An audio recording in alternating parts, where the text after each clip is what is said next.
This is a recorded presentation for the Atlantic States Marine Fisheries Commission's Recreational Measure Setting Process Draft Addenda, which considers changes to the process used by the Commission and the Mid-Atlantic Fishery Management Council to set recreational management measures for summer flounder, scup, black sea bass, and bluefish. The Council is considering an identical set of options through a framework action. My name is Chelsea Toohey, and I'm the Fishery Management Plan Coordinator for summer flounder, scup, and bluefish at the Commission, and I'm joined today by Tracy Bauer, who is the Fishery Management Plan Coordinator for black sea bass. Our presentation today will start with a brief overview of the Commission, followed by an overview of the draft addenda, including some background information and the proposed management options. And we'll wrap up the presentation today with an overview of how you can provide public comment. So starting with some background on the four species addressed through this action, summer flounder, scup, and black sea bass and bluefish are jointly managed by the Atlantic States Marine Fisheries Commission in state waters and the Mid-Atlantic Fishery Management Council in federal waters. This framework and addenda would modify the Commission and Council's fishery management plans for these four species. The Commission was formed in 1942 as an interstate compact between the 15 Atlantic coast states from Maine through Florida, and the Commission is a deliberative forum for the states coordinating management for species in state waters, which is 0 to 3 miles from shore. While each state is represented on the Commission by 3 commissioners, each state only gets 1 vote. And when taking final action on the recreational measure setting process framework and addenda in April, the Commission and Council will both vote on which management option will be selected for implementation, and both bodies will also receive an overview of the public comment provided for this action before making that decision. So next, I'm going to walk through some key sections of the draft addenda, starting with the statement of the problem. So the Commission and Council have faced many challenges when setting recreational management measures for summer flounder, scup, black sea bass, and bluefish, including concerns related to uncertainty and variability in the recreational fishery catch estimates, and the need to frequently change measures based on those data, especially in a direction that is often perceived as contrary to stock status. The interim approach that we're using to address these challenges, which is the percent change approach, will sunset at the end of 2025, and if this action is not passed to adopt a new process for setting recreational measures, we will revert back to the previous method of setting recreational measures that aim to achieve but not exceed the recreational harvest limit, also known as the RHL. The goal that has been defined for this action is to consider the process for setting recreational measures for 2026 and beyond for summer flounder, scup, black sea bass, and bluefish. Up on the screen here is a timeline for the action. So we're currently in the public comment period of the process, which will extend through midnight on February 15th. Then the FMAT and PDT and advisory panels will review the public comment received on the document and provide recommendations to the Council and Policy Board. The Council and Policy Board will meet in April of this year to review that public comment and take final action on the recreational measure setting process, framework, and addenda for implementation in late 2025 or early 2026. So now we're going to move into an overview and some background on the options that are under consideration through this action. So the recreational measure setting process considers 5 management options, which are all displayed on the screen here, and we're going to go through each option in more detail. But before we do that, it's important to note that these options are meant to define the process for setting recreational management measures. They do not define what the measures themselves are going to be. So before moving into an explanation of the options, we're going to walk through some of the concepts considered in the options, just to give everyone a little bit of background on some of the things that we're talking about for those that are not familiar with these concepts. So we're going to start off with how we define the recreational and commercial catch and landings limits for these 4 species. Starting at the top of the flow chart on the screen with the overfishing limit, or OFL, and this comes directly from the stock assessment for each species. When we walk down a step, we get to the acceptable biological catch, or the ABC. And the Council's Science and Statistical Committee defines the ABC for each species. The ABC can either be set equal to the OFL or less than the OFL in order to account for scientific uncertainty. If the SSC chooses to implement a scientific uncertainty buffer, then the ABC will be set lower than the OFL. And if not, then the ABC is equal to the OFL. From there, the ABC is divided into sector-specific annual catch limits, or ACLs, based on the commercial and recreational allocations that are defined in the fishery management plans for each species. The commercial and recreational annual catch targets, or ACTs, are recommended by the monitoring committee and are set equal to or less than the ACLs to account for management uncertainty. So if a management uncertainty buffer is added by the monitoring committee, the ACT will be lower than the ACL, and if not, they will be set equal. Then finally, dead discards are subtracted from the commercial and recreational ACTs to arrive at the commercial quota and the recreational harvest limit, or RHL. The chart on the screen here provides another visual of the recreational ACL, ACT, and RHL. So to recap, the ACT, which is in the middle of the screen here, is set equal to or less than the ACL to account for management uncertainty. Both the ACL and the ACT include harvest and dead discards, and dead discards are subtracted from the recreational ACT to arrive at the RHL, which is on the right side of the screen there. And the RHL only focuses on recreational harvest, not dead discards.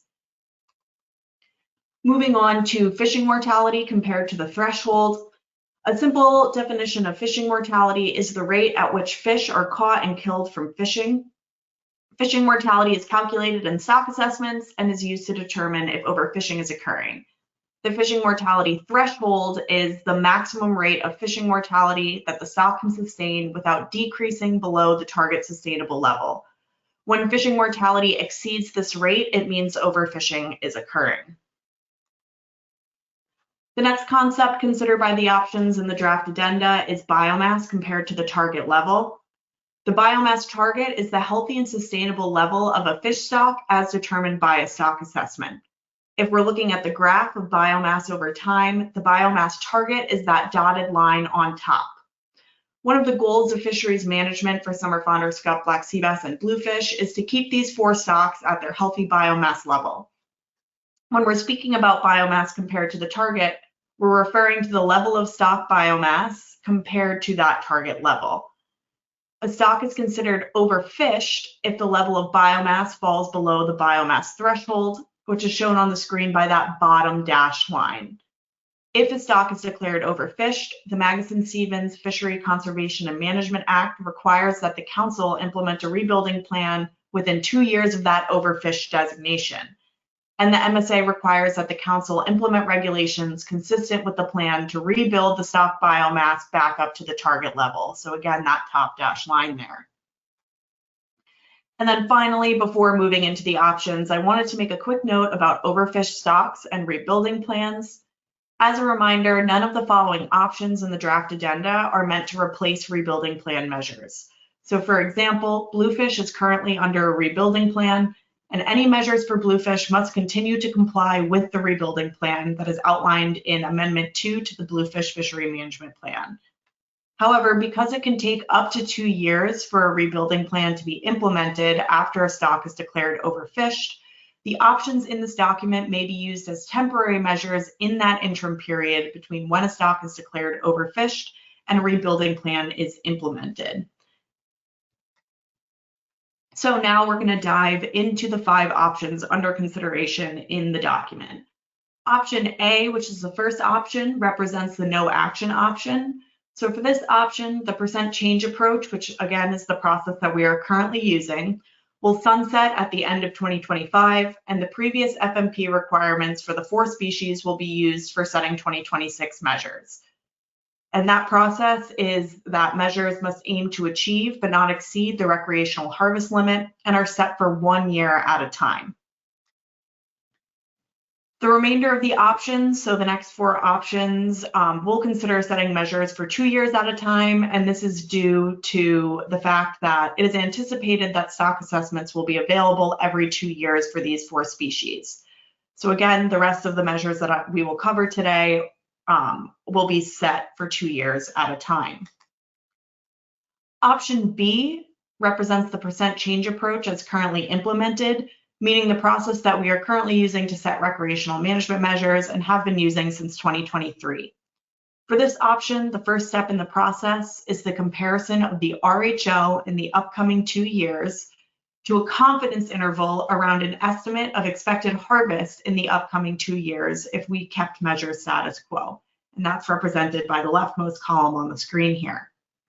Then, depending on if the 2-year RHL is above, below, or within that confidence interval of expected harvest, we move on to the middle column, which is the biomass compared to the target.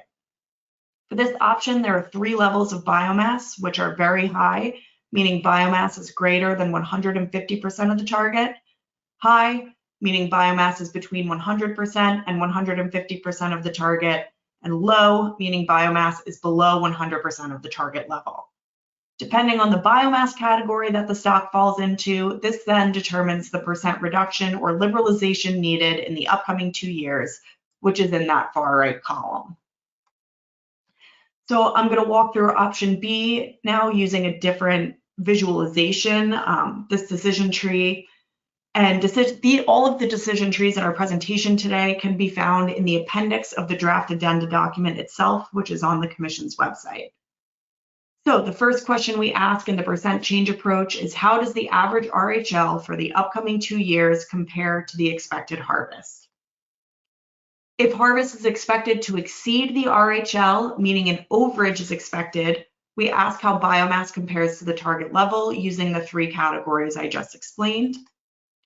So in this scenario, a reduction in harvest would be taken no matter the level of biomass, but the scale of that reduction will depend on the biomass category. The largest reduction allowed is a reduction of up to 40%, and that is for stocks with low biomass, and that's represented by the leftmost orange box. The minimum reduction of 10% is for stocks with very high biomass, which is shown by the rightmost yellowish box in the figure here. If harvest is expected to be close to the RHL, meaning the RHL is within the confidence interval around the harvest estimate, and biomass is low, recreational measures for the upcoming 2 years will aim to achieve a 10% reduction in harvest. If biomass is high, recreational measures will remain status quo. And then finally, if biomass is very high, recreational measures for the upcoming 2 years will be set to aim to achieve a 10% liberalization in harvest. And then finally, if harvest is expected to be lower than the RHL, meaning an underage is expected, a liberalization would be allowed under all levels of biomass, with the scale of the liberalization depending on the biomass category.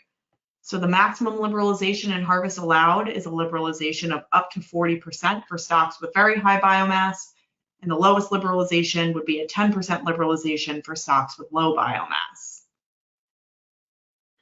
Some of the options in this action consider changes to the recreational accountability measures, or AMs, for summer flounder, scup, black sea bass, and bluefish. And AMs are a required concept of the federal management program. AMs aim to prevent catch limit overage and correct or mitigate for overages when they do occur. When recent catch limits have been exceeded, overage paybacks or adjustments to measures can be required depending on the option in the document and the stock status. For options A and B, so the 2 options that we just went over, there are no proposed changes to the current accountability measures. And these accountability measures are triggered for summer flounder, scup, and black sea bass when the most recent 3-year average recreational catch exceeds the associated average recreational ACL. For bluefish, accountability measures are triggered when the most recent single-year recreational catch exceeds the recreational ACL. And the reason for this difference in the triggering mechanisms is because the bluefish fishery management plan allows for transfers between the commercial and recreational sectors that is not currently allowed for summer flounder, scup, and black sea bass.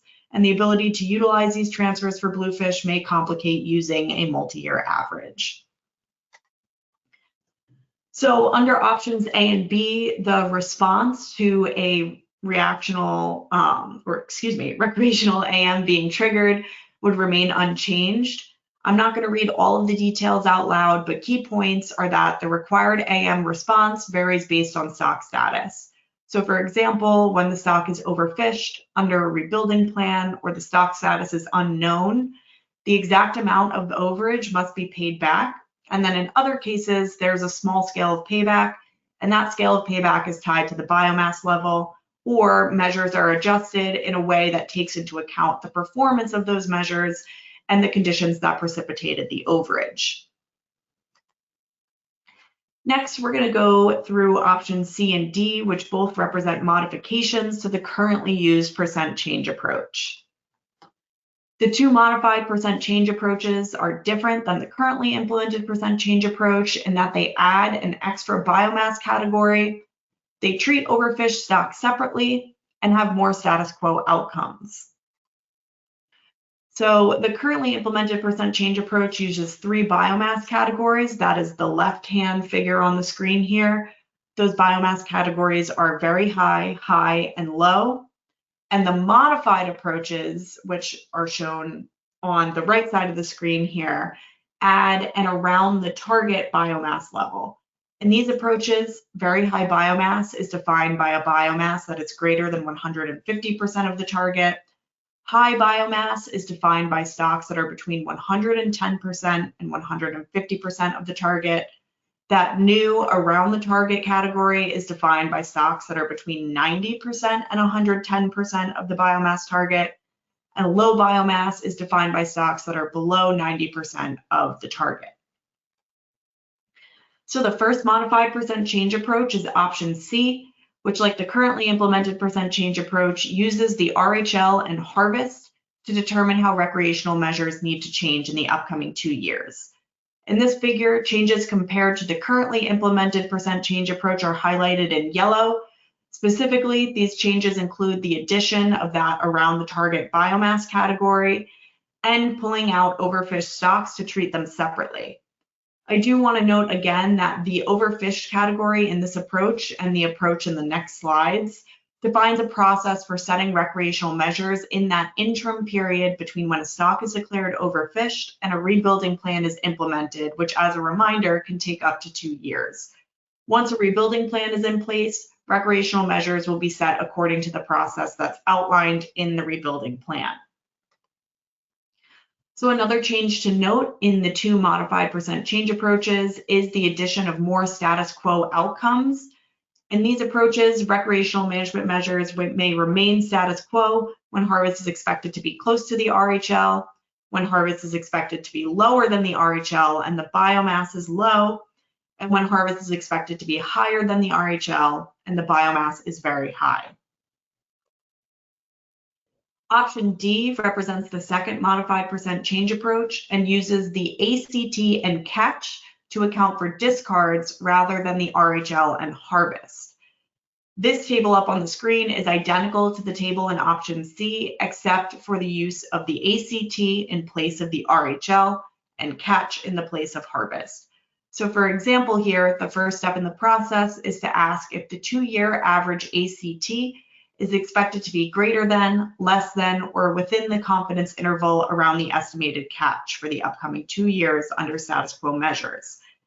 The ACT was selected for use in this approach to account for any potential management uncertainty buffers that may be added in the specification setting process. So just like for the percent change approach as currently implemented, I'm now going to walk through the decision tree for option C, which again is the modified percent change approach using the RHL and harvest. And then as another reminder, all of these decision trees can be found in the appendix of the draft addenda. So the first step in the process here for option C is to ask if the stock is overfished, meaning is biomass less than 50% of the target level. If the stock is overfished, no liberalizations are allowed, and recreational measures in the upcoming 2 years will be set to aim to achieve a reduction equal to the percent difference between the harvest estimate and the 2-year average RHL. Again, this is to be used in that interim period when between when a stock is declared overfished and a rebuilding plan is implemented. If the stock is not overfished, then we ask how the 2-year average RHL compares to the confidence interval around expected harvest. If harvest is expected to exceed the RHL and biomass is very high, harvest is expected to be close to the RHL, or harvest is expected to be lower than the RHL and the biomass is low, measures in the upcoming 2 years will remain status quo. If harvest is expected to exceed the RHL, meaning an overage is expected, a reduction would be taken under all biomass levels less than 150%. The scale of the reduction depends on the scale of the biomass, with the largest reduction taken for stocks with low biomass, and in this case, the reduction in harvest is not to exceed 40%. If harvest is expected to be lower than the RHL, meaning an underage is expected, a liberalization would be made for stocks with biomass levels that are above 90%. The scale of that liberalization depends on the biomass category, and the largest liberalization in harvest allowed for stocks is allowed for stocks with a very high biomass, and that liberalization in harvest is not to exceed 40%. Finally, here's the whole table up on the screen here with everything put together. So now up on the screen here is the decision tree for option D, which is the modified percent change approach using the ACT and catch.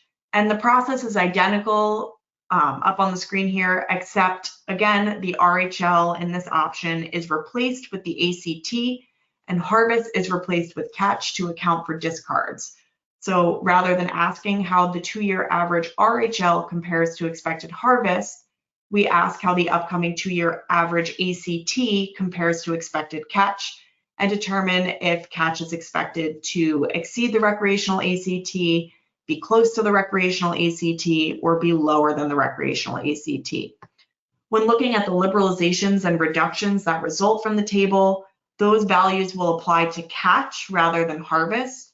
So just to go through one example here, if catch is expected to exceed the ACT, and biomass is low, so we're talking about the leftmost bottom orange box on the screen here. Recreational measures for the upcoming 2 years will be adjusted to aim to achieve a reduction in catch that is equal to the percent difference between the catch estimate and the 2-year average ACT, not to exceed a reduction of 40%. I'm now going to pass it over to Tracy, who will take over the remainder of the presentation today. I will start off by reviewing proposed changes to the AMs under options C through D, which are just covered by Chelsea, and then I will move into explaining the final option in this document, option E. First, one overarching suggested change to the accountability measures under options C and D is specifically for bluefish. As previously mentioned, currently for bluefish, accountability measures are considered triggered when the most recent single year of recreational catch exceeds the recreational ACL. The 3 other species use a 3-year average. The proposed change to the accountability measures would allow bluefish to use a 3-year average as well, but only if there have been no transfers between the commercial and recreational sectors in any of those years. The benefit to this change would be that using a 3-year average may better account for variability in any single year estimate of catch of bluefish. This next slide describes the first of 2 options for accountability measures under C and D, or sub-options, excuse me. Since options C and D are so similar to each other, we are considering the same accountability measures for both. On the current slide, we have sub-option C1 and then corresponding D1. The accountability measures on the slide are similar to the current accountability measures, but with a few modifications. The red crossed out text is language that would be taken out, and the green bolded text is what the sub-option proposes to be added. For this sub-option, under the biomass level column, that first column on the slide, on the left, target level is changed from 100% to 90% of the target level. The purpose of this change is to align the way accountability measures would work with the proposed biomass categories under options C and D, where the around the target biomass category starts at 90%. If we didn't make this change, we would have part of the around the target category falling into one cell of the accountability measure table, and the other part of this category falling into a different cell. To make the accountability measures line up better with options C and D, this sub-option makes the small adjustment so that the new biomass categories align with those in the AMs. The other adjustments are shown on the bottom right screen under the accountability measure response column. The current accountability measures say that adjustments to recreational measures will be made when an accountability measure is triggered and biomass is above the target. However, we could be in a situation where an AM is triggered, but our recreational measures setting approach says a liberalization could be allowed. Therefore, as a more cautious or restrictive approach, we might want to go with status quo instead of a liberalization as the accountability measure. The way the regulations are currently phrased poses challenges for that because it says that adjustments to measures will be made. The intent of changing will to may is to provide more flexibility for situations similar to that, where status quo instead of liberalizing might be appropriate as an accountability measure. Lastly, for the sub-option, there is additional text to say that if a liberalization is allowed, then the scaled liberalization may be reduced to account for the accountability measure. Each year that we go through the process to consider what the appropriate accountability measure response is, it would be up to the monitoring committee to provide a recommendation when we're in one of these outcomes where a specific payback is not given. This next slide details a second set of sub-options under the modified percent change approaches. Sub-options C2 and D2 incorporate all of the tweaks that I described in the previous slide, but it also addresses a situation where an AM response would not be needed. This would only occur in the following situation. First, the stock is not overfished and not under a rebuilding plan. Second, there was an ACL overage triggering the AM, but based on the most recent information, the overage did not result in overfishing. The ACL was exceeded, but overfishing did not occur, so you would not need an accountability measure response. If overfishing did occur, then you would either have a scaled payback or you would adjust measures depending on which biomass category you fall into. These changes are similar to the current commercial accountability measures. When an overage is due all or in part to discards for the commercial sector, a similar outcome is allowed here. So I will next cover the final option in this addenda, option E, the biomass and fishing mortality matrix approach. It uses several factors to determine how to set measures. First, spawning stock biomass compared to the target level. Second, fishing mortality compared to the threshold as defined by the most recent stock assessment, as well as whether the most recent recreational annual catch limit has been exceeded. Please note that accountability measures are incorporated into this option itself. This option is obviously a bit more complex and different compared to the previous options that we've reviewed thus far, so I will walk you through this option and explain the reasoning behind these factors, particularly related to the fishing mortality categories and the 5% threshold. So option E, the biomass and fishing mortality matrix approach, is shown here on the screen.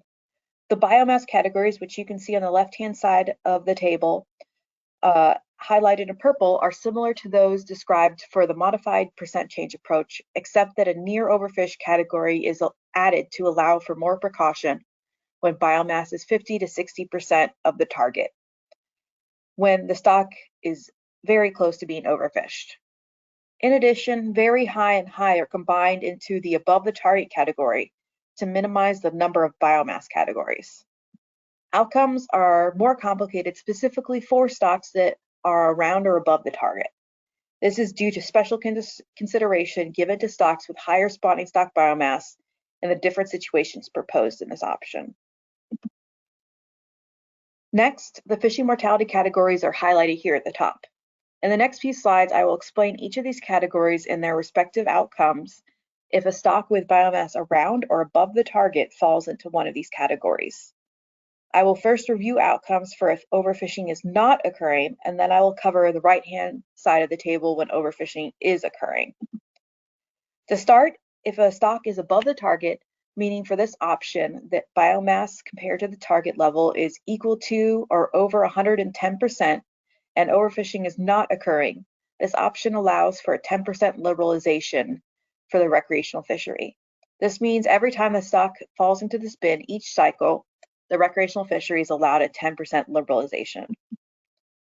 If a stock is around the target, meaning biomass compared to the target level is greater than and equal to 90% up to 110%, and overfishing is not occurring, this option allows for a status quo approach.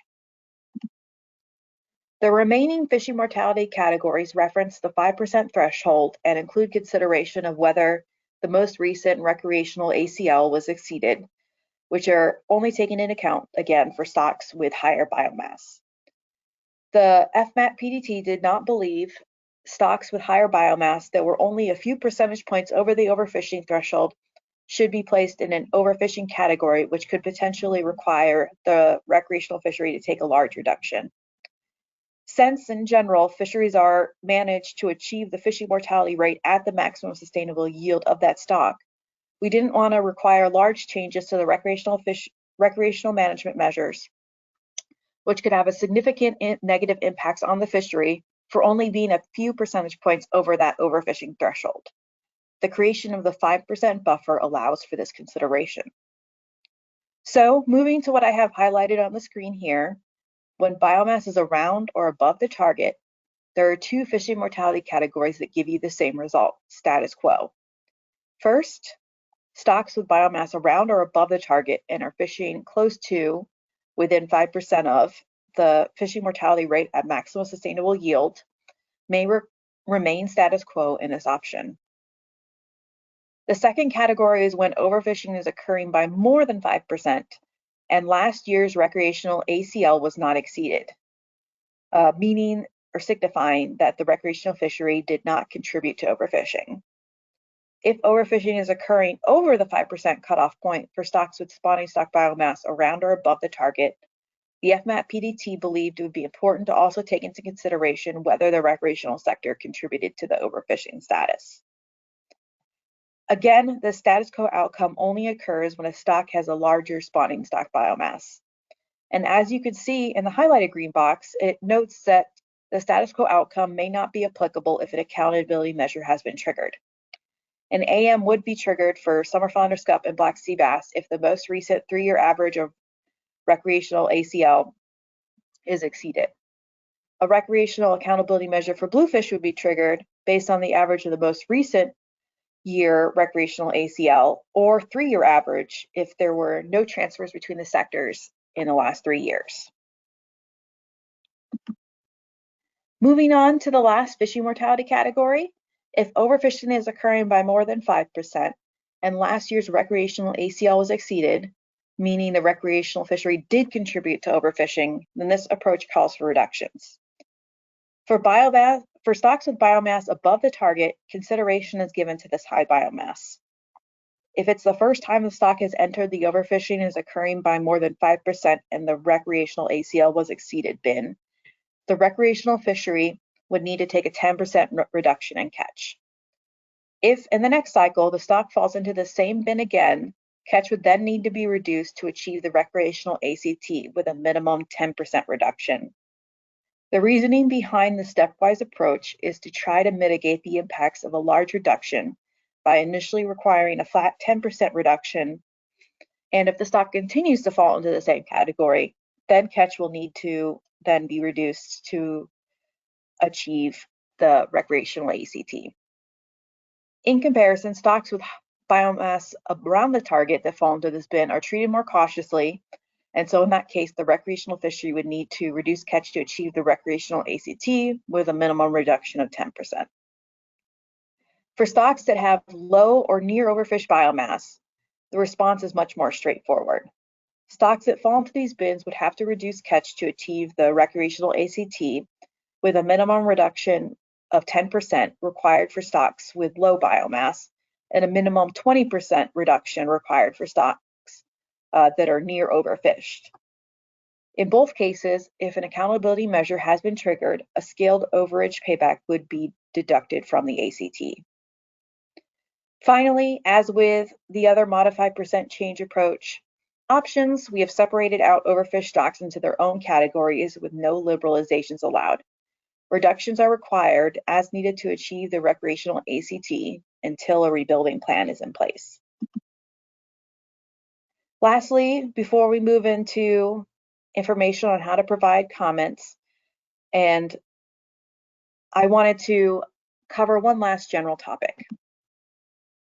Although this action only considers the process for setting recreational measures, the Council and Policy Board requested the FMAP PDT further evaluate potential indirect impacts to the commercial sector. This action does not consider changes to commercial management, does not consider transferring quota between commercial and recreational sectors or modify allocations, is not intended to lead to future revisions to the commercial or recreational allocations, and does not change the process for setting commercial and recreational ACLs, ACTs, and landings limits. Last year, the Council tasked the Scientific and Statistical Committee, the SSC, with reviewing several aspects of this management action, including potential indirect impacts to the commercial sector. The outcome of the SSC's review is summarized in a July 2024 report, but I will review some of their points related to this topic. The SSC noted the setting of recreational measures does not directly impact the ABC recommendations. However, the SSC did note that if the frequency of acceptable biological catch, the ABC overages, increased, they may assume ABC overages in the projections that inform ABCs. This could have the effect of reducing future ABCs, which would then in turn reduce the catch and landings limits for both the commercial and recreational sectors. Due to the Council's risk policy, this would have a greater impact on stocks below 150% of their biomass target than for stocks at or above 150% of the biomass target. However, it was noted by the FMAP PDT that if there is a recreational ACL overage, recreational accountability measures can be triggered, which then can help prevent the recreational sector's catch from deviating by too much from its ACL over time. The SSC report did not explicitly consider this role of accountability measures in this process, as the accountability measures for the new options were not fully developed at their time of review. The Commission has scheduled 5 public hearings to gather input on the recreational measure setting process framework and addenda. This table provides the dates and times for the 5 public hearings. Please note that some hearings will be held virtually and some will be held in a hybrid format with both in-person and virtual options. The full hearing schedule with registration links can be found on the public input section of the Commission's website. To wrap things up, this slide shows several resources for this action's public comment period, including the Commission's public input webpage, which has a link to the full draft addenda and a link to the Commission's calendar that has all the dates of the upcoming hearings. For more information on attending a public hearing or to register for a hearing webinar, please visit the links on the slide. You can submit written comments by email or mail. All of the information on the slide can also be found on the ASMFC website and in the draft framework addenda itself. If you wish to email your written comments, please send them to the comments@asmfc.org email address with the subject line, Recreational Measure Setting Process. You can also mail them to the address that's shown on the screen. Please submit all written comments by 11:59 p.m. on February 15th. All of your comments will be summarized and presented to the Board and Council in April 2025, when these addenda will be considered for final action. And with that, this concludes the presentation on the Recreational Measure Setting Process Framework addenda.